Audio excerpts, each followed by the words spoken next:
మల్కాజ్గిరి నేరెడ్మెట్లోని కేశవనగర్లో స్థానిక బీఆర్ఎస్ నాయకులు హేమంత్ పటేల్, బంటి యాదవ్ ఆధ్వర్యంలో మాజీ ముఖ్యమంత్రి కల్వకుంట్ల చంద్రశేఖరరావు పుట్టినరోజు వేడుకలు అత్యంత వైభవంగా జరిగాయి.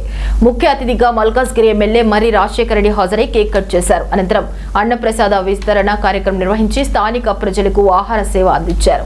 హేమంత్ పటేల్, బంటి యాదవ్ తదితర నాయకులు మాట్లాడుతూ కేసీఆర్ నాయకత్వంలో పార్టీ మరింత బలోపేతం చేస్తూ ప్రజల పక్షాన నిరంతరం కృషి చేస్తామని తెలిపారు.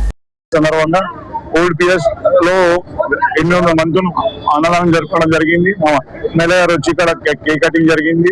అంతే కదా, 72 బర్త్డే సందర్భంగా కేసీఆర్ గారికి జన్మదిన శుభాకాంక్షలు. మల్కాజ్గిరిలో ఒక పండుగ వాతావరణం జరుగుతుంది. కావున ఈ రోజు ఏంటంటే కేసీఆర్ జాతిపిత మహాత్మ ఎట్లా అంటే ఈ రోజు తెలంగాణ ఉద్యమకారుడు అయినటువంటి ఈ కేసీఆర్ గారికి బర్త్డే సందర్భంగా ఈ రోజు మల్కాజ్గిరిలో భారీ ఎత్తుగా ఇవాళ అన్నదాన కార్యక్రమం జరుగుతున్నది. మర్రి రాజశేఖర ఆధ్వర్యంలో ఈ రోజు హేమంత్ పటేల్ అధ్యక్షంలో ఈ రోజు 1000 మందికి అన్నదాన కార్యక్రమం జరుగుతున్నది. జై తెలంగాణ, జై కేసీఆర్.